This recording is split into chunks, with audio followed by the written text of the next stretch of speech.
knowledge saw strong growth in Europe and the US in 1800s. Publication in 1844 examines the geology and physical geography of the Earth. The school of thought were environmental determinism and positivism. In the developing countries, human beings are susceptible to the nature disaster. Susceptible. Humans can survive in the hot or extremely cold condition due to modifying the environment to suit them. बैठ जाओ, ठीक है। मैं कोई remarks जानबूझ के नहीं देता हूँ, अच्छा लिखा है बुरा लिखा है, ठीक है ना। उसमें क्योंकि आपका स्टार्टिंग फेज है तो उसमें अच्छा और बुरा कहना ठीक नहीं है, ठीक है ना। बल्कि आप जो एफर्ट्स डाल रहे हो तो उसके लिए मैं कहूँगा कि आप अच्छा कर रहे हो, ठीक है ना। एफर्ट्स जो आप डाल रहे हो वो अच्छा कर रहे हो और ये एफर्ट्स कंटिन्यू रहने हैं, ठीक है। जो प्रोसेस रहेगा, ये समरी जो पढ़ाया जाए, जैसे आज जो पढ़ाया है, चाहे हिस्ट्री में चाहे ज्योग्राफी में, आपको डेली बेसिस में अपने लैंग्वेज में, कॉपी पेस्ट नहीं, अपने लैंग्वेज में जो आपको समझ में आया उसकी एक समरी 5 पॉइंट्स या 5 लाइंस में लिखनी होती है, ठीक है। ये डेली बेसिस पे सबको करना है। मैं रैंडमली किसी को भी उठा करके वो समरी पूछूंगा पर डे, ठीक है ना। आज किसी से पूछा तो अगले दिन किसी और का भी नंबर आएगा, हो सकता है अगले दिन सेम का नंबर आ जाए, ठीक है। तो उस दिन कोई ये ना बोले कि मैंने नहीं लिखा है। तो डेली बेसिस पे समरी जो पढ़ाया जा रहा है उसकी लिखनी है, मैक्सिमम 5 लाइंस या 5 पॉइंट्स, उससे ज्यादा नहीं करना, ठीक है। अदरवाइज तो सारा का सारा कॉपी पेस्ट हो जाएगा। उसमें से अगर कम इंपॉर्टेंट है तो 3 लिख लो, वो आपकी मर्जी है। आपको लग रहा है कि उसमें से 3 ही पॉइंट ज्यादा इंपॉर्टेंट है, 3 लिखो, लेकिन मैक्सिमम 5 पे रखना है, ठीक है। डेली बेसिस पे हिस्ट्री एंड ज्योग्राफी दोनों का ये करना आपको। और मैं रैंडमली किसी को भी उठाऊंगा और उससे पूछूंगा कि आपने क्या लिखा, आप बता दो। क्लियर है। और जब चैप्टर खत्म हो जाएगा तो आई विल समराइज कि पूरे चैप्टर में हमने पढ़ा क्या क्या है। क्लियर है, ठीक है। इस हिसाब से हम करेंगे। हिस्ट्री का समरी के अलावा 2 मैंने क्वेश्चंस आपको दिए हैं, 2 बेसिकली प्रोजेक्ट कह लो आप, जो आपको दिए हैं वो आपको करने हैं। एक पूरी हिस्ट्री में चलेगा जो क्रोनोलॉजी वाला है, दूसरा कल सबको करके लाना है। क्लियर है, क्लियर है। अब हिस्ट्री पढ़ेंगे। हिस्ट्री में अभी तक हमने पढ़ा क्या है, टर्म पढ़ा, ज्योग्राफी हमने पढ़ा। ज्योग्राफी में टर्म क्या पढ़ा, geography is made up of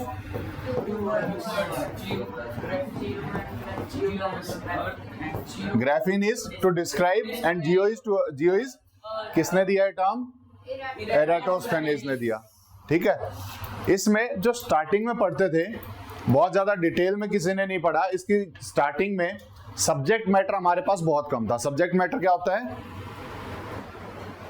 matter in the subject. उस सब्जेक्ट में नॉलेज बहुत कम थी, उस सब्जेक्ट के बारे में बहुत ज्यादा लोगों को पता नहीं था। ये इवॉल्व होना शुरू हुआ, हम देखेंगे इसको 3 फेजेस में हम पढ़ रहे हैं। इसका इवोल्यूशन हम 3 फेजेस में पढ़ रहे हैं, जहां पर first phase is 1400 to 1800, second is, third is,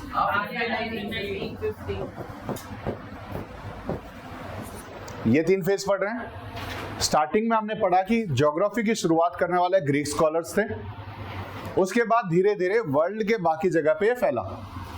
जो इनिशियल जो शुरू हुई, इसको पढ़ना शुरू किया, ग्रीक्स ने सिर्फ लोकेशंस आइडेंटिफाई की।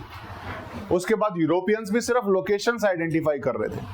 वो सिर्फ 2 क्वेश्चंस पे फोकस था उनका, क्या क्या थे, व्हाट एंड वेयर। इनिशियल जो फोकस था सब्जेक्ट का, that was based on what and where.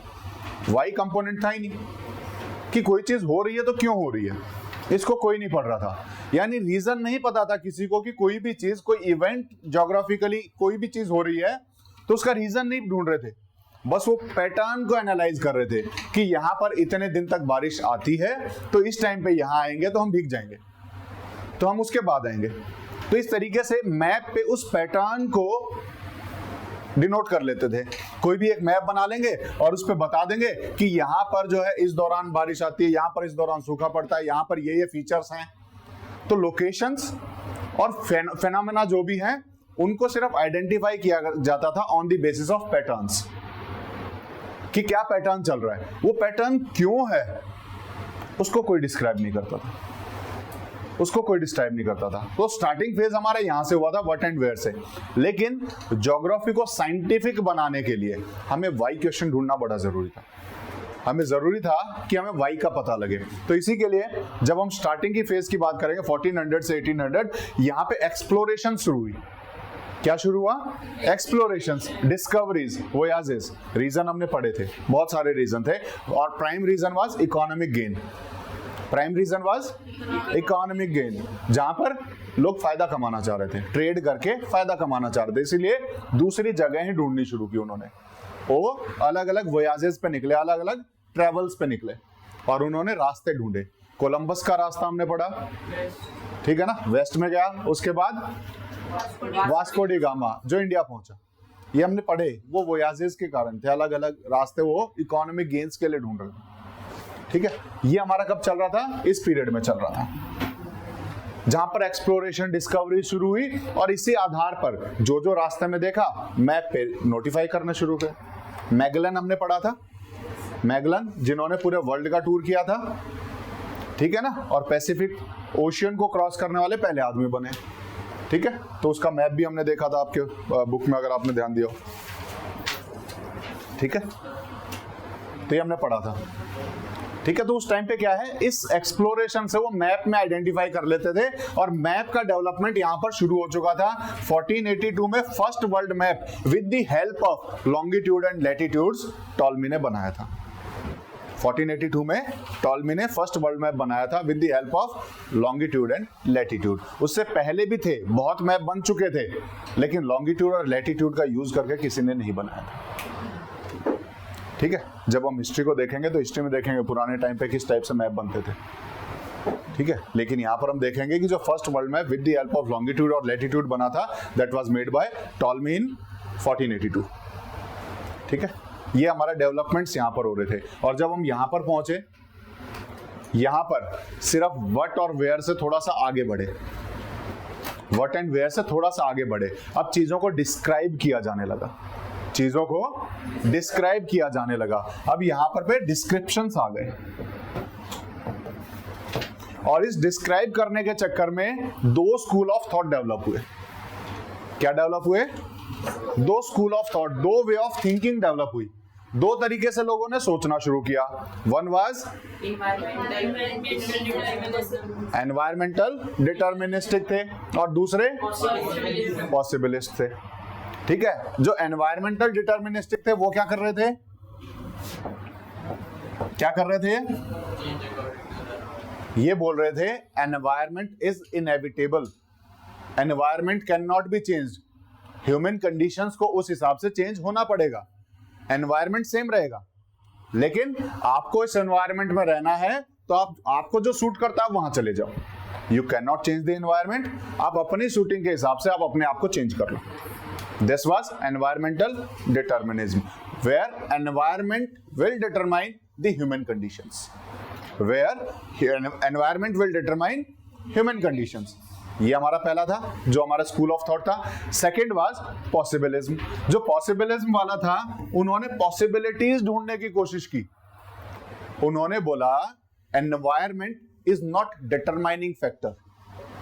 पॉसिबिलिस्ट वालों ने क्या बोला? Environment is not determining factor, environment is only limiting factor. Environment आपकी कंडीशंस जितना अच्छे से जीना चाह रहे हो उतने अच्छे से नहीं जी पाओगे, लेकिन फिर भी आप उसमें रह सकते हो विद लिमिटेशंस, विद लिमिटेशंस। तो एनवायरमेंट लिमिटिंग फैक्टर है, डिटरमाइनिंग फैक्टर नहीं है, ये पॉसिबिलिस्ट वालों ने बोला। इन्होंने पॉसिबिलिटीज ढूंढने की कोशिश की। सेम कंडीशन में आपको रहना है तो कहीं जाने की जरूरत नहीं है, आप अपने आप को मॉडिफाई करके वहीं रह सकते हो।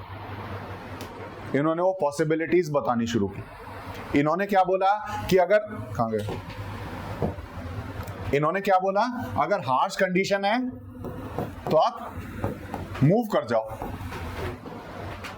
आप मूव कर जाओ, जहां पर आपको आरामदायक लग रहा है वहां जाके रहने लग जाओ।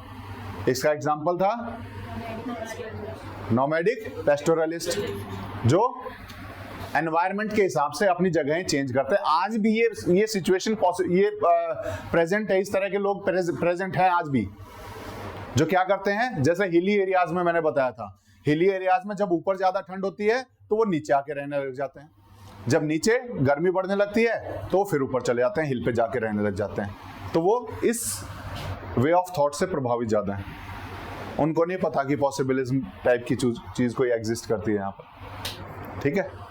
तो आज भी उस तरह के लोग हैं। वहीं पर ये क्या करेंगे, ये अपने आप को उसी एनवायरनमेंट कंडीशन में ढालने की कोशिश करेंगे, जिसका एग्जांपल मैंने इग्लू वाला दिया था कि एंटार्क्टिक इतना ठंडा देश है, पूरा बर्फ ही बर्फ है, लेकिन वहां पर भी लोग रह रहे हैं। कैसे रह रहे हैं, इग्लू टाइप के घर बना करके। उन्हें पता है इग्लू बनाएंगे, बाहर से कम ठंड लगेगी, बाहर से कम लगेगी। तो एनवायरनमेंट ने लिमिट कर दिया उनको कि वो पूरा उस तरीके से नहीं रह पा रहे जितना रहना चाहिए था, लेकिन फिर भी रहेंगे उसी कंडीशन में, उस कंडीशन को थोड़ा सा मॉडिफाई करके। तो ये स्कूल ऑफ थॉट बोलता है we can change the environment, उसको अपनी कंडीशंस के अकॉर्डिंग हम ढाल सकते हैं और हम वहीं रहेंगे, ठीक है। तो दो स्कूल ऑफ थॉट यहाँ पर डेवलप हुए। इन दो स्कूल ऑफ थॉट ने ज्योग्राफी को पढ़ना शुरू किया अलग अलग तरीके से। पहला एनवायरनमेंट को देखेंगे कि एनवायरनमेंट के हिसाब से क्या चेंजेस आ रहे हैं, दूसरा पढ़ेगा कि ह्यूमन फैक्टर्स की वजह से वहां के आसपास क्या चेंज आ रहे हैं, ठीक है। तो दो स्कूल ऑफ थॉट यहाँ डेवलप होंगे और उसके बाद हम 1950 के आगे का पढ़ेंगे, जहां से हमें आज पढ़ना था। क्लियर है, यहां तक कोई डाउट है किसी को? ठीक है।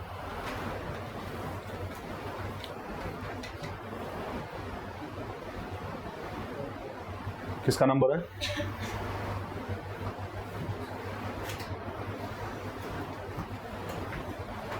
Until 1950s, geography was more of an art subject where facts were established by casual observation in the field rather than by careful measurements and hypothesis testing.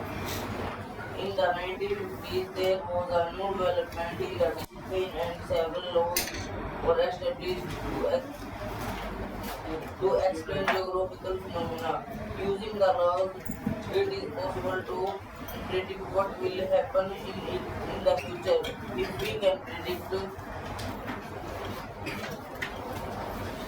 successfully, we can plan and limit the extreme possibilities.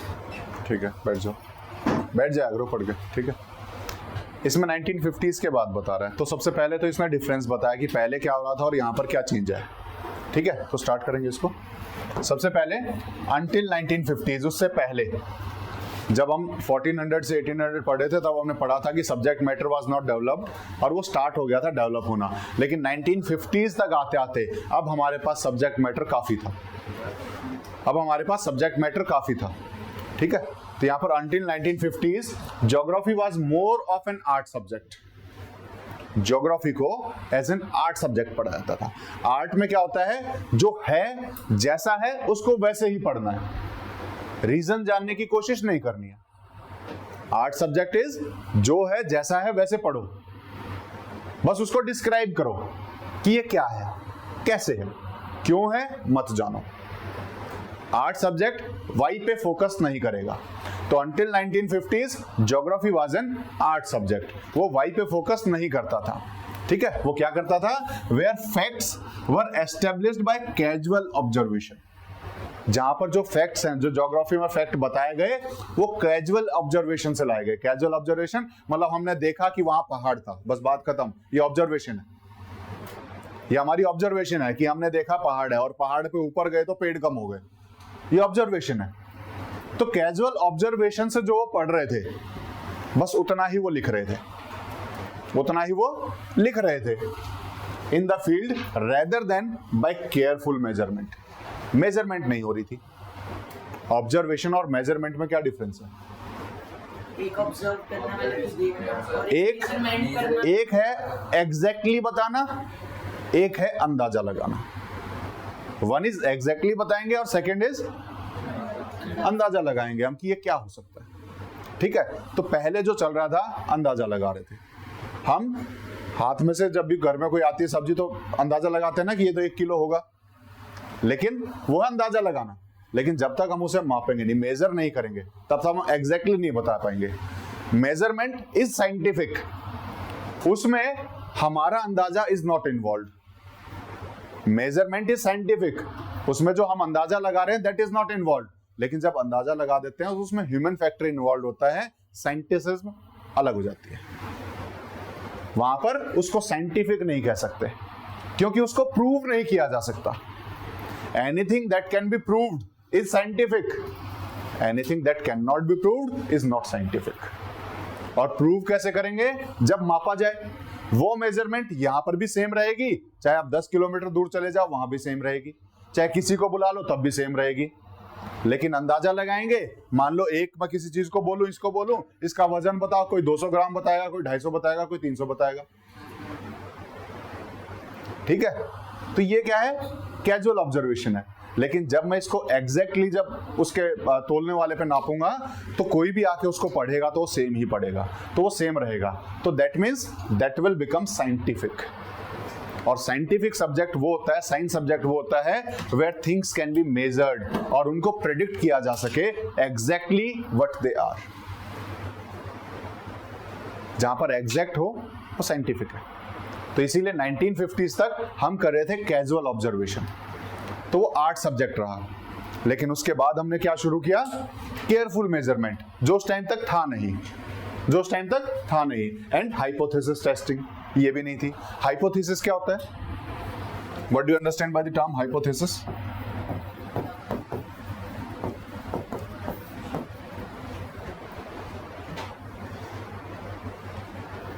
किसी को पता है? किसी को नहीं? ठीक है, ये एक पॉसिबल सॉल्यूशन होता है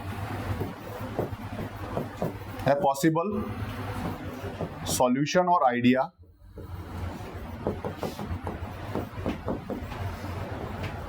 that needs testing.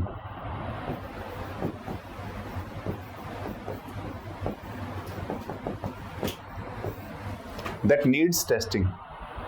कोई भी इवेंट हो रहा है, हम पहले से एक अंदाजा लगाएंगे कि ये चीज इसलिए हो रही है। वो हमने एग्जैक्टली सॉल्यूशन बता दिया कि ये इसलिए हो रही है, लेकिन अभी उसको हमने वेरीफाई नहीं किया है। बिना वेरीफाई किए जो हम अंदाजा लगाएंगे दैट इज हाइपोथेसिस। बिना वेरीफाई किए किसी भी फैक्ट को हम अंदाजा लगाएंगे दैट इज हाइपोथेसिस। जब जैसे कोई पीएचडी करता है तो एक थीसिस लिखता है, तो उस चीज के बारे में वो कंप्लीट स्टडी करता है। तो उसको जब स्टडी करता है ना, तो उससे पहले कुछ पॉसिबल सॉल्यूशंस देता है। वो क्या करेगा? कभी भी स्टडी होती है किसी प्रॉब्लम को लेके होती है कि ये प्रॉब्लम है तो इसके हमें सॉल्यूशन ढूंढने हैं, या फिर उस प्रॉब्लम का पता लगाना है कि ये प्रॉब्लम क्या है। तो उस प्रॉब्लम के बारे में पहले से हम अंदाजा लगाएंगे कि ये प्रॉब्लम ये हो सकती है। वो होता है हाइपोथेसिस उस प्रॉब्लम का, कि हमें पता नहीं है प्रॉब्लम क्या है, हमने उसका अंदाजा लगाया है, एक पॉसिबल आइडिया दिया है, एक पॉसिबल सॉल्यूशन दिया है। लेकिन वो वेरीफाई तब होगा जब हम उसको टेस्ट कर लेंगे। तो विदाउट वेरीफाइंग, विदाउट टेस्टिंग, जब कोई भी पॉसिबल सॉल्यूशन या आइडिया दिया जाए उसे हम हाइपोथेसिस बोलते हैं। उसे हम क्या बोलते हैं? हाइपोथेसिस। कोई भी वेरीफाइड फैक्ट है, जैसे मान लो हमें नहीं पता है कि कौन सी डायरेक्शन में क्या, हम बोलेंगे सन जो है ईस्ट से राइज करता है, बोल दिया। जब तक हम उसको वेरीफाई नहीं करेंगे, हम ऐसे ही लिखते आ रहे हैं, तो दैट इज ए हाइपोथेसिस। हमने अंदाजा लगाया है। अगर हम उसको स्टडी कर रहे हैं, स्टडी करने किसी भी चीज की स्टडी में, स्टडी से पहले ही सॉल्यूशन बताना और फिर बाद में उसको टेस्ट करना कि वो सॉल्यूशन सही है या नहीं है, तो उस सॉल्यूशन को हम हाइपोथेसिस बोलते हैं। उस सॉल्यूशन को हम हाइपोथेसिस बोलते हैं। ठीक है, अगर किसी, जैसे उस टाइम पे अगर हम कहें कि ये एरिया है, यहाँ पर इससे इधर बारिश आ रही है, इधर बारिश नहीं आ रही है, तो हम अंदाजा लगाएंगे उस टाइम पे कि यहाँ बारिश ना आने का कारण यहाँ मौजूद माउंटेन्स हैं। इधर बारिश आ रही है, इधर नहीं आ रही है, तो हम अंदाजा लगाएंगे कि बीच में जो माउंटेन है इसकी वजह से यहां पर बारिश नहीं पहुंच रही है। This is a hypothesis. अभी अंदाजा लगा है, लेकिन जब मैं इसको साइंटिफिकली स्टडी करूंगा, जब मैं वहां पे जो ह्यूमिडिटी है उसको मेजर करूंगा, एयर प्रेशर को मेजर करूंगा, अल्टीट्यूड पे कितनी टेम्परेचर हो रहा है उसको मेजर करूंगा, उसके बाद मैं एग्जैक्टली बता पाऊंगा और इसको टेस्ट कर पाऊंगा कि ये इसकी वजह से बारिश नहीं हो रही है, माउंटेन की वजह से। और जब वो टेस्ट हो जाएगी तब वो रिजल्ट हो जाएगा। तो hypothesis are the possible results. ठीक है, जिसको हम टेस्ट करते हैं। तो किसी भी स्टडी को करने से पहले जो अंदाजा लगाया जाता था दैट इज हाइपोथेसिस। तो उस टाइम पर ये हाइपोथेसिस टेस्टिंग होती ही नहीं थी। जो बोल दिया वही सत्य होता था, जो बोल दिया कि वही मेरा वचन, ये मेरा शासन चलता था उस टाइम पे, कि अगर मैं लिख रहा हूं ज्योग्राफी तो अपने हिसाब से लिखूंगा, इस टाइम पे जो मैं स्टोरी लिखूंगा वो मेरी स्टोरी है, ठीक है, जिसको जैसे पढ़ना हो वैसे पढ़े, क्योंकि मेजरमेंट का कोई तरीका नहीं था, उसको टेस्ट नहीं किया जाता था। और जब तक टेस्टिंग नहीं होगी तब तक किसी सब्जेक्ट को साइंटिफिक नहीं बनाया जा सकता, ठीक है। तो 1950 से पहले क्या हो रहा है, ओनली कैजुअल ऑब्जर्वेशन हो रहा है, हाइपोथेसिस टेस्टिंग नहीं हो रही है, वहां पर केयरफुल मेजरमेंट नहीं हो रही है, और इस वजह से वो साइंटिफिक सब्जेक्ट नहीं था। क्लियर है? हाँ, in the 1950s there was a new development. 1950s में क्या चेंज आया, एक नई डेवलपमेंट शुरू होती है इन दी डिसिप्लिन। डिसिप्लिन क्या होता है? अनुशासन। यहां पर डिसिप्लिन का क्या मतलब है?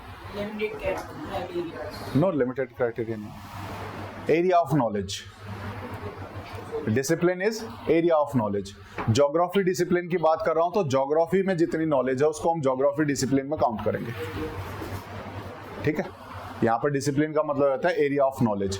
ज्योग्राफी डिसिप्लिन में ज्योग्राफी के एरिया में हमारी जितनी भी नॉलेज है वो ज्योग्राफिकल डिसिप्लिन में आएगी, ठीक है। तो यहां पर A new development in the discipline, कौन से डिसिप्लिन की बात चल रही है? ज्योग्राफी की बात कर रही है, ज्योग्राफी के एरिया ऑफ नॉलेज की बात चल रही है। उसमें एक नया डेवलपमेंट आ रहा था। क्या आ रहा था? And several laws were established. Law क्या होते हैं? Law, set of rules, set of rules, ठीक है ना। Law is set of rules. तो नए नए कुछ रूल्स उस टाइम पे एस्टेब्लिश हो रहे थे। 1950s में जो चेंज आया, सबसे पहला नए डेवलपमेंट्स आ रहे थे, उस एरिया में और ज्यादा स्टडीज हो रही थी और नए नए रूल्स एस्टेब्लिश किए जा रहे थे, नए नए ज्योग्राफिकल लॉज एस्टेब्लिश किए जा रहे थे to explain the geographical phenomena. Phenomena is events. जो ज्योग्राफिकल इवेंट्स हैं उनको स्टडी करने के लिए, उसको एक्सप्लेन करने के लिए नए नए रूल्स एस्टेब्लिश किए जा रहे थे, और उसको, उस एरिया को जो लिमिटेड था उस टाइम तक, उसको और ज्यादा एक्सपेंड कर रहे थे, ठीक है। ये 1950s के बाद चेंज आए, साइंटिफिक डेवलपमेंट शुरू हुई, जहां पर वाई क्वेश्चन हम देने लग गए, ठीक है। क्लियर है? तो 1950s तक ये नहीं हो रहा था, उसके बाद ये चेंजेस आने शुरू हो रहे हैं। यूजिंग द लॉज, और ये जो रूल्स हमने बनाए, जो ये लॉज बनाए, it is possible to predict what will happen in future. अब उन रूल्स को अप्लाई करेंगे और रूल्स को अप्लाई करके हम बता पाएंगे कि अब फ्यूचर में क्या होगा, ठीक है। अब कैसे बताएंगे? जैसे इन्होंने बनाया कि यहां पर ओशियन है, हमारी ये इक्वेटर जाती है, इक्वेटर के आसपास का जो ओशियन है, यहां पर जब अराउंड 27 डिग्री सेल्सियस आ जाएगा टेम्परेचर, तो यहां पर साइक्लोन्स डेवलप होंगे। इन्होंने एक बाउंड्री, उसमें मेनली अगर हम देखेंगे साइक्लोन्स, या फिर इसको हम और भी कई नामों से जानते हैं, हरिकेन्स, ठीक है ना। तो ये जो है ओशंस के ऊपर ज्यादा डेवलप होते हैं। तो मान लो एक लॉ बना उस टाइम पे, उन्होंने साइंटिफिक स्टडी की और उस टाइम पे पाया उस स्टडी में कि जब भी ओशियन के ऊपर 27 डिग्री सेल्सियस या उससे ऊपर का टेम्परेचर आ जाएगा, तब यहां पर साइक्लोनिक कंडीशंस आएंगी, साइक्लोन्स डेवलप होना शुरू हो जाएंगे। ये क्या किया? हाइपोथेसिस बनाई, इसको स्टडी किया, इसको वेरीफाई किया, ये ट्रू पाया गया। अब इसी चीज को लेके दूसरी जगह पहुंच गए कि यहां पर अगर 27 डिग्री हो रहा है तो यहां साइक्लोन डेवलप हो रहे हैं कि नहीं हो रहे, और 27 डिग्री होगा तो वी कैन प्रेडिक्ट कि यहां पर साइक्लोन आ सकता है, ठीक है। तो 1950s के बाद ये सब डेवलपमेंट शुरू, ये पढ़ेंगे धीरे धीरे। साइक्लोनिक कंडीशंस होती हैं कुछ, कि किस कंडीशन में साइक्लोन डेवलप होता है, उसके लिए क्या क्या कंडीशंस चाहिए। One of the conditions is 27 degree से ज्यादा का टेम्परेचर होना चाहिए। इक्वेटोरियल रीजन, जो इक्वेटर्स हैं उसके आसपास होता है, ठीक है ना, क्योंकि उससे ऊपर जाओगे लैटिट्यूड्स में उतना टेम्परेचर कभी बन नहीं पाता है। इसीलिए मैंने बताया कि 27 डिग्री मिनिमम टेम्परेचर चाहिए साइक्लोन डेवलपमेंट के लिए। उससे ऊपर चले जाओगे किसी भी उसमें लैटिट्यूड में, तो वहां पर इतना टेम्परेचर पाना मुश्किल हो जाता है, ठीक है। तो ये इन्होंने हाइपोथेसिस बनाया, उसके आधार पर वी कैन प्रेडिक्ट कि अब फ्यूचर में क्या हो सकता है। अब इसीलिए आज के टाइम पे अगर हम देखेंगे तो साइंटिस्ट पहले ही बता देते हैं कि यहाँ पर साइक्लोन डेवलप हो सकता है और ये धीरे धीरे चल के इतने दिन में यहाँ पहुंच जाएगा। अब फ्यूचर प्रेडिक्ट किया जा सकता है with the help of measurements, जब हम मेजर कर लेंगे, जब हम साइंटिफिकली उसको स्टडी कर लेंगे। ठीक है, if we can predict them successfully, अगर हम उनको सक्सेसफुली प्रेडिक्ट कर पाएं तो क्या कर पाएंगे, we can plan and limit the extreme possibilities.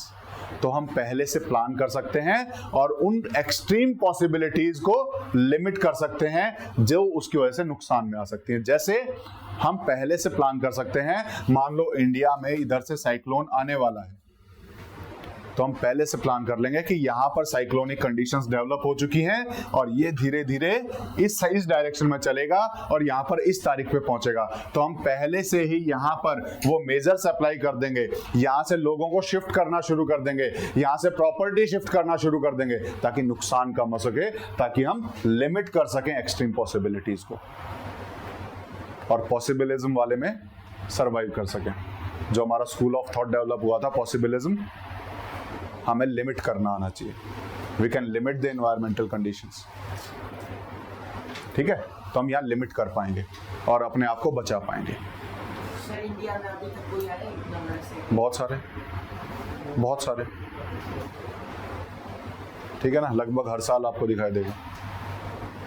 ठीक है, करीबन आप देखोगे जब गर्मियां जा रही होंगी लगभग उस टाइम पे आपको दिखेगा। ठीक है ना, अगस्त, सितंबर, अक्टूबर। किसका? मैं बता तो रहा हूँ, जब गर्मियां जा रही होती हैं लगभग उस टाइम पे होता है। जुलाई, अगस्त, सितंबर के आसपास आपको साइक्लोन्स उस टाइम पे दिखाई देंगे। क्यों होता है उस टाइम पे?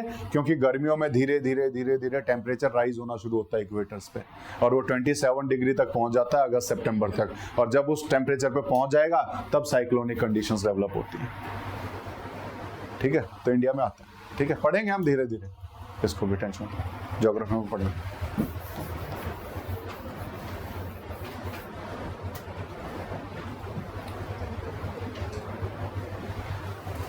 Next,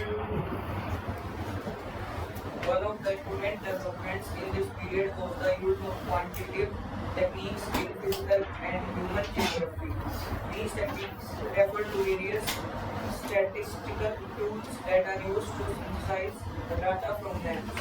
Field laboratories and questionnaires. Quantification came about as a result of the expanding scope of the discipline, as well the need to understand the processes that were becoming more diversified. ठीक है, बैठ जाओ। अब ये क्या developments हो रहे थे, किस वजह से हम साइंटिफिक उस पर पहुंच पाए, अब ये उन डेवलपमेंट्स की बात हो रही है कि 1950s के बाद ऐसे क्या डेवलपमेंट्स हुए जिसकी वजह से हम ज्योग्राफी को एक साइंटिफिक सब्जेक्ट बना पाए, जिसकी वजह से हम प्रेडिक्ट कर पाए कि फ्यूचर में क्या इवेंट्स होंगे, जिसकी वजह से हम लिमिट कर पाए नुकसान होने वाले को कि कब कम से कम नुकसान हो। ठीक है ना, तो ये क्या क्या डेवलपमेंट्स थे उसको हम पढ़ेंगे कि 1950s के बाद ज्योग्राफी में ऐसे क्या डेवलपमेंट्स हुए। तो सबसे पहले one of the important development in this period was use of quantitative techniques. Use of quantitative techniques. क्या होती हैं क्वांटिटेटिव टेक्निक्स? पढ़ेंगे उसके बारे में, लेकिन शब्द से कुछ अंदाजा लगाओ ना। Which can measure the facts in quantities, जो नंबर्स में बता सके चीजों को, ताकि हम इजीली मेजर कर पाए। ऑब्जर्व नहीं करना है, मेजर करना है। मेजर करने के लिए क्वांटिटी चाहिए हमें कुछ, यानी किसी भी डाटा को क्वांटिफाइबल बना सकें, वो क्वांटिटेटिव टेक्निक हो जाएगी, जिससे हम उसको मेजर कर पाएंगे इजीली। उसको नंबर्स में रिप्रेजेंट करके मेजर करना इजी हो जाएगा। ठीक है, तो ये डेवलपमेंट उस टाइम पे शुरू हुई, क्वांटिटेटिव टेक्निक्स आई, और उसके अंदर क्या क्या है वो हम पढ़ेंगे इसमें। In physical and human geography दोनों में ही हमने क्वांटिटेटिव टेक्निक्स को यूज करना शुरू किया। अभी फिजिकल ज्योग्राफी और ह्यूमन ज्योग्राफी क्या है, इसी चैप्टर के लास्ट में पढ़ेंगे इसको। ठीक है, These techniques refer to various statistical tools. अब ये जो टेक्निक है क्वांटिटेटिव टेक्निक, इसमें क्या क्या है, बहुत सारे स्टैटिस्टिकल टूल्स यूज होते हैं। अब ये स्टैटिस्टिक्स क्या होता है?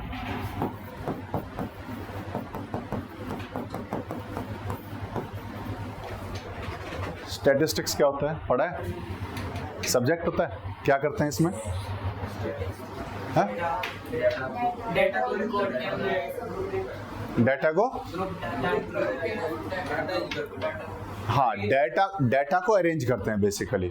स्टैटिस्टिक्स में बहुत सारे स्टेप्स इन्वॉल्व होते हैं, जहां पर कलेक्शन ऑफ डाटा से लेके रिप्रेजेंटेशन ऑफ डाटा तक बहुत सारे स्टेप्स इन्वॉल्व हैं। एक डाटा को यूजफुल डाटा के रूप में कैसे कन्वर्ट किया जाए, वो हम स्टैटिस्टिक्स में देखते हैं। कोई रैंडम डाटा है, उसको कैसे यूजफुल बनाया जाए, वो स्टैटिस्टिक्स का काम है। उसको सेग्रीगेट करता है, अलग अलग रिप्रेजेंट करता है, उसको हम कैसे भी यूज में ला सकते हैं, तो वो स्टैटिस्टिक्स में पॉसिबल है। कोई भी एक रैंडम डाटा आ गया हमारे पास, जब हम सोशल साइंस में रिसर्च करते हैं कि इतने से इतने साल में कितनी लिटरेसी रेट चल रहा है, हमारे पास रैंडम डाटा है, हमें उसे सेग्रीगेट करना पड़ेगा। पहले उतने से उतने साल के हमें ब्लॉक बनाने पड़ेंगे, फिर उनमें से हर एक को स्टडी करना पड़ेगा कि ये कितने तक पड़ा हुआ है, ये कितने तक पड़ा हुआ है, तब हम लिटरेसी रेट निकाल पाएंगे। तो वो वहां पर स्टैटिस्टिकल टूल्स यूज होते हैं। तो ज्योग्राफी में भी वो टूल्स यूज होने लगे, स्टैटिस्टिकल टूल्स ज्योग्राफी में हमने यूज करने शुरू किए। That are used to synthesise the data from maps. Synthesise का मतलब क्या होता है? सिंथेसाइज का मतलब टू कंबाइन, सिंथेसिस, जोड़ना किसी को, ठीक है। तो यहां पर हमने जोड़ना शुरू किया, मिलाना शुरू किया, एक साथ अलग अलग डाटा को एक जगह पे लाना शुरू किया। पहले सारा डाटा बिखरा पड़ा था इधर उधर, हम एक से दूसरे को रिलेट कर ही नहीं पा रहे थे। तो यहां पर जब ये स्टैटिस्टिकल टूल्स डेवलप हुए, क्वांटिटेटिव टेक्निक्स डेवलप हुई, तो हमने अलग अलग जगह से डाटा को लेकर के एक जगह इकट्ठा करना शुरू किया और आपस में एक दूसरे को रिलेट करना शुरू कर दिया, ठीक है। तो यहां पर सिंथेसाइज करना शुरू किया हमने डाटा को, चाहे वो मैप से लिया, फील्ड से लिया, लैब से लिया, क्वेश्चनएयर से लिया। क्वेश्चनएयर क्या होता है? एक ही क्वेश्चन को जब अलग अलग लोगों से पूछा जाए तो क्वेश्चनएयर है। ये भी टाइप ऑफ, अगर हम कहें रिसर्च अगर हम देखेंगे तो उसमें एक टाइप है क्वेश्चनएयर, कि क्वेश्चंस की मदद से हम डाटा इकट्ठा करते हैं। हाँ, सर्वे मेथड में आता है ये हमारा क्वेश्चनएयर आता है, ठीक है। सर्वे मेथड का एक टाइप है क्वेश्चनएयर, ठीक है। क्वेश्चनएयर में हम डाटा इकट्ठा करते हैं by the way of questioning, question पूछ के, ठीक है। तो ये अलग अलग बिखरा पड़ा था डाटा।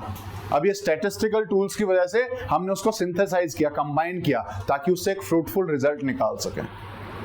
तो ये हमारी क्वांटिटेटिव टेक्निक्स थी जो उस टाइम पे डेवलप होनी शुरू हुई थी, ठीक है। Quantification came about as a result of expanding scope of discipline. अब ये क्वांटिफिकेशन क्यों आया, क्वांटिफिकेशन शुरू क्यों हुई, क्वांटिटेटिव टेक्निक्स क्यों डेवलप हुई? ये अपने आप नहीं हुई, ये कहीं ना कहीं हमारा जो डिसिप्लिन था, कौन सा डिसिप्लिन? ज्योग्राफी डिसिप्लिन, उसका स्कोप वो बहुत बढ़ता जा रहा था। Scope was expanding. हम पहले सिर्फ मैप पढ़ रहे थे, उसके बाद इवेंट्स को पढ़ने लगे, उसके बाद वहां लोकेशंस को पढ़ने लगे, उसके बाद उस लोकेशंस में प्लेसेस को पढ़ने लगे। धीरे धीरे ज्योग्राफिकल डिसिप्लिन इतना फैलता जा रहा था कि उसको एक जगह कैसे किया जाए इसकी नीड महसूस होने लगी, और उसको एक जगह करने के लिए हमें टूल्स चाहिए थे, और वो टूल्स हमें क्वांटिटेटिव टेक्निक्स के द्वारा मिले।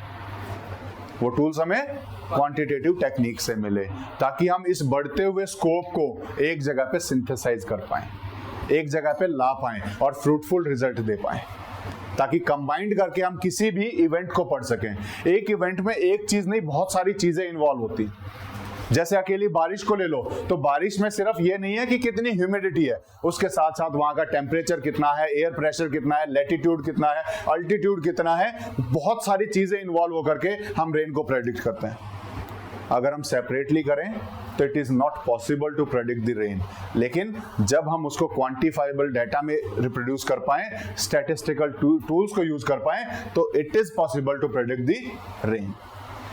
तो इसीलिए वहां पर जरूरत महसूस हुई कि डाटा इतना बढ़ता जा रहा है, अलग अलग फील्ड प्रोड्यूस हो रहे हैं, उनको मिलाएं कैसे एक जगह, उनको मिलाएं कैसे हम, तो उसको मिलाने के लिए हमने इन टेक्निक्स को डेवलप करना शुरू किया। तो इस जरूरत की वजह से डेवलप हुई, अपने आप नहीं, जरूरत महसूस हुई कि ऐसे तो बिखर जाएगा, हम इसको बाद में संभाल ही नहीं पाएंगे।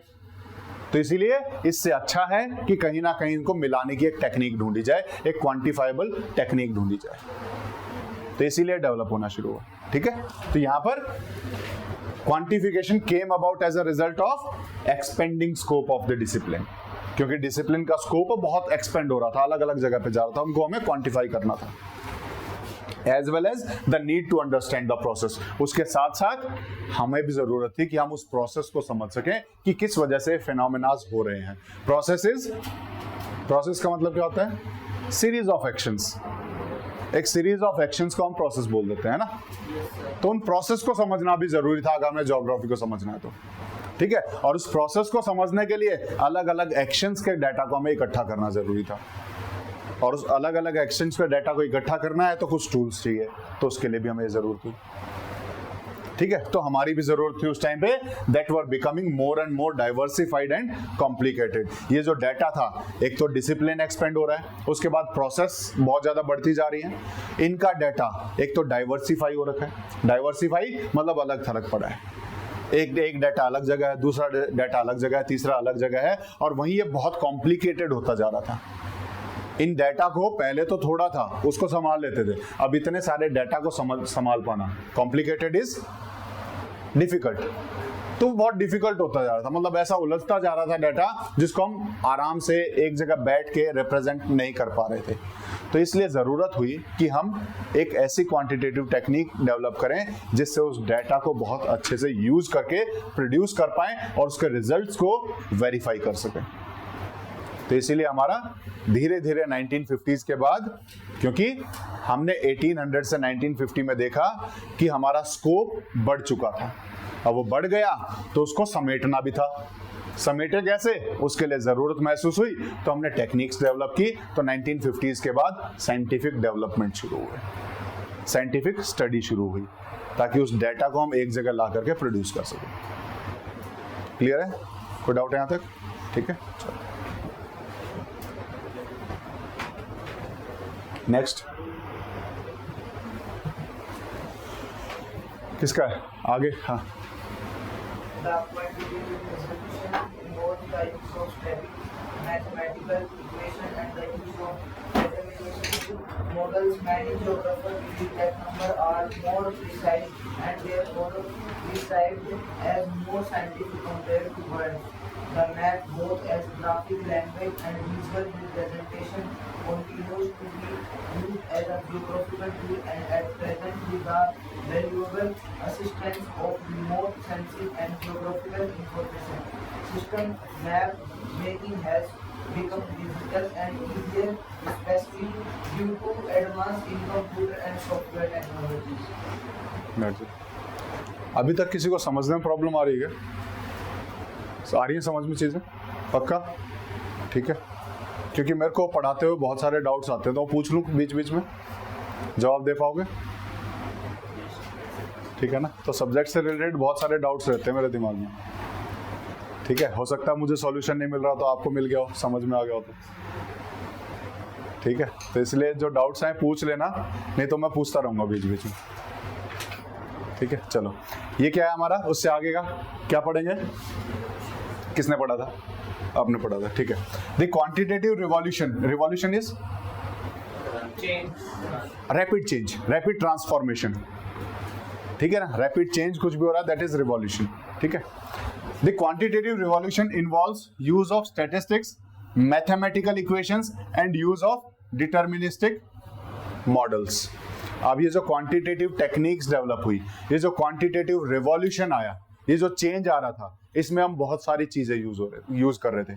स्टैटिस्टिक्स को यूज कर रहे हैं, मैथमेटिकल टूल्स को भी यूज कर रहे हैं, उसके साथ साथ डिटर्मिनिस्टिक मॉडल्स को भी यूज कर रहे हैं। अब ये डिटर्मिनिस्टिक मॉडल्स कौन से हैं? क्या होते हैं डिटर्मिनिस्टिक मॉडल? उससे मत जोड़ो अब उसको, वो स्कूल ऑफ थॉट अलग था, ये अलग है।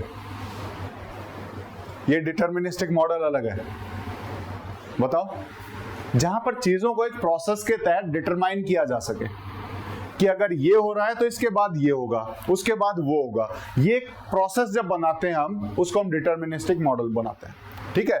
जहां पर अगर हम कहें रैंडमनेस को डिलीट कर दे, मान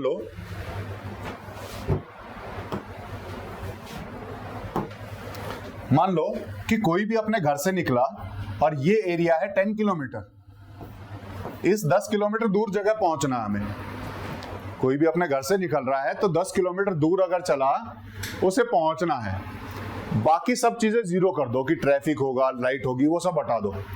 तो हम एक सीरीज में चलेंगे विदाउट एनी रैंडमनेस। अब अगर मैं 10 किलोमीटर पर आवर की स्पीड से चलूं तो मैं यहां कितनी देर में पहुंच जाऊंगा? 1 आवर में पहुंच जाऊंगा। ठीक है, इस प्रोसेस को जहां पर यह बताया जाए कि मैं घर से चला, इस स्पीड से चला, ये डिस्टेंस था, तो इन दोनों को मिला करके मुझे कितना टाइम मिलेगा? जब इस तरीके से किसी भी मॉडल को प्रेजेंट किया जाए जहां पर एक्सटर्नल इन्फ्लुएंसेस कम हो, जहां पर रैंडमनेस कम हो, जहां पर हम ट्रैफिक को इन्वॉल्व कर ही नहीं रहे, एक स्टेबल कंडीशंस में हम स्टडी करते हैं, तो इस तरह के मॉडल को हम डिटर्मिनिस्टिक मॉडल कहते हैं, जहां पर डिटरमाइन किया जा सके चीजों को एग्जैक्टली कि अगर ये हुआ है, अगर और किसी ने फर्क नहीं डाला तो इसके बाद तो पक्का ये होगा। जहां पर हम चीजों को डिटरमाइन कर सकें, एक प्रोसेस को डिटरमाइन कर सके, दैट इज डिटर्मिनिस्टिक मॉडल। तो हमने इन कुछ चीजों की मदद से हमारे इस क्वांटिफिकेशन रिवॉल्यूशन को प्रोड्यूस किया। ये जो रिवॉल्यूशन आया तो उसमें हमने इन मेथड्स को यूज किया, स्टैटिस्टिक्स को यूज किया, मैथमेटिकल टूल्स को यूज किया, उसके बाद डिटर्मिनिस्टिक मॉडल्स बनाए कि अगर ये हुआ है, कुछ और नहीं हुआ तो ये पक्का होगा। तो इस तरह के मॉडल्स हमने बना लिए जिसकी वजह से हम इसको रिवॉल्यूशनाइज कर पाए, जिसकी वजह से हम साइंटिफिक डेवलपमेंट कर पाए in the study of geographical discipline. Many geographers believe numbers are more precise. बहुत सारे जोग्राफर्स का क्या मानना है कि नंबर्स ज्यादा प्रिसाइज होते हैं, नंबर्स ज्यादा सटीक होते हैं, and therefore perceived as more scientific, और इसीलिए उन्हें ज्यादा साइंटिफिक माना जाता है कंपेयर टू वर्ड्स। वर्ड्स की बजाय अगर नंबर्स में किसी डाटा को प्रेजेंट किया जाए तो वो ज्यादा साइंटिफिक दिखाई देता है, ये जोग्राफर्स ने माना। तो इसीलिए उन्होंने क्वांटिफिकेशन किया डाटा का, इसीलिए उन्होंने क्वांटिफिकेशन किया ताकि हम इसको साइंटिफिक सब्जेक्ट बना पाए। The map both as graphic language and visual representation. जो मैप है उसको ग्राफिकली भी और विजुअल भी, ये विजुअल है, ये ग्राफिक है। विजुअल यानी देख के अंदाजा लगा रहे हैं कि कहां पर क्या है, कहां पर क्या है। जहां ग्राफिक आएगा वहां हम एग्जैक्टली बताएंगे कि यहां से लेके यहां तक कितना दूर है, यहां से यहां कितना दूर है। ठीक है, मैप में दोनों तरह के representation continues to be used as geographical tools. हम दोनों को ही यूज करते हैं, हम अकेले इसको नहीं यूज करते, हम इसका भी यूज करते हैं मैप का, आज भी at present. And at present, with the valuable assistance of remote sensing and geographical information system, आज के टाइम अगर हम देखें तो हमारे पास सिर्फ डाटा नहीं है, उसके बाद भी बहुत एडवांस टूल आ चुके हैं, जैसे remote sensing. Remote sensing is कैसे रिमोटली सेंस कर रहे हैं, सैटेलाइट के द्वारा सेंस करके कि कितनी देर में रेडिएशन वापस आ रही है, कितनी देर में सनलाइट रिफ्लेक्ट होकर आ रही है। तो रिमोट सेंसिंग और ज्योग्राफिकल इंफॉर्मेशन सिस्टम के द्वारा, जहां पर कंप्यूटर को हम इस सिस्टम में डाल दे तो ज्योग्राफिकल इंफॉर्मेशन सिस्टम आ जाएगा। कंप्यूटर के द्वारा इंफॉर्मेशन हम जब उसको करते हैं, ठीक है, तो इन दोनों सिस्टम से अब ये मैप का डेवलपमेंट और ज्यादा इजी हो गया है, और ज्यादा बेहतर हो गया है। ठीक है, तो सबसे पहले हमने स्टैटिस्टिकल टूल किए, उसके बाद मैथमेटिकल टूल को इन्वॉल्व किया, फिर उसके बाद डिटर्मिनिस्टिक मॉडल डाले, उसके बाद उस टूल्स को और ज्यादा एडवांस बनाया है। आज के टाइम की बात करें तो आज हम उन टूल्स में रिमोट सेंसिंग भी ऐड करते हैं, ज्योग्राफिकल इंफॉर्मेशन सिस्टम भी ऐड करते हैं। Map making has become digital and easier, और उससे हुआ क्या, मैप मेकिंग और ज्यादा डिजिटल हो गई है और आसान हो गई है। पहले जिसमें मुश्किल लगता था, पहले विजुअल ऑब्जर्वेशन होती थी, अब हमने बहुत सारे टूल्स उसमें ऐड कर दिए जिससे वो आसान हो गया। ठीक है, specially due to advances in computer and software developments. और ये हुआ किस लिए, due to advancement in computers, computer technology में एडवांसमेंट की वजह से हम इस स्टेज पे पहुंच चुके हैं। तो जहां ज्योग्राफी के बारे में बिल्कुल नॉलेज नहीं थी और जहां पर हम इतना एडवांस हो चुके हैं, तो वहां से लेके वहां तक 3 फेजेस में हम गुजरे, 14 to 1800, 18 से 1950 और 1950 से आगे। 1950 से आगे साइंटिफिक डेवलपमेंट शुरू हुए। 18 से 1950 में डिस्क्रिप्शंस आए और उससे पहले व्हाट एंड वेयर। ठीक है, तो ये फेजेस हमें पता होने चाहिए। अब इससे जो नेक्स्ट टॉपिक है that is themes of geography, जो हम नेक्स्ट क्लास में पढ़ेंगे कि क्या होती हैं थीम्स। ठीक है, तो क्या करना है, समरी लिखनी है। रैंडमली मैं किसी से भी पूछूंगा, वो तो हिस्ट्री के एक्स्ट्रा हैं, समरी तो डेली का है, उसको बाय डिफॉल्ट मान लो, मैं बोलूं या नहीं बोलूं वो आपको लिखनी है। ठीक है, और जो स्पेसिफिकली उसके अलावा बताऊंगा वो आपका एक्स्ट्रा होमवर्क रहेगा। ठीक है, चलो।